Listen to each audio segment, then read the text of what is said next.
নমস্কার বন্ধুরা, আবারও চলে এলাম আমার ছাদ বাগানে। ছাদ বাগানে ড্রাগন গাছের ফুল ফুটেছে, দেখিয়েছিলাম আগের দিন। তো এবারে পাঁচখানা ফুল ফুটেছে। গাছটা একটু অযত্নেই বড় হচ্ছে। দেখি পরের বারে গাছগুলো একটু পরিষ্কার পরিষ্কার করে দেবো। আর এই বর্ষাটা না পারলে এই ভেঙে যাওয়া গাছগুলোকে আমি ঠিক করতে পারছি না। তো দেখো বন্ধুরা, পাঁচখানা ফুল ধরেছে একসাথে আমার এই অযত্নের গাছে।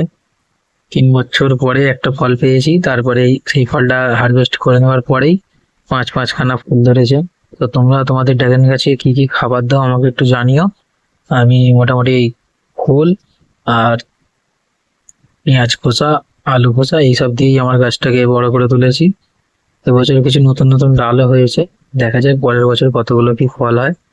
তোমরাও একটু জানিও। আর এই যে পিঁপড়ে লাগছে ফুলেতে, এর কোনো উপায় থাকলে আমাকে প্লিজ কমেন্ট করে একটু জানিও।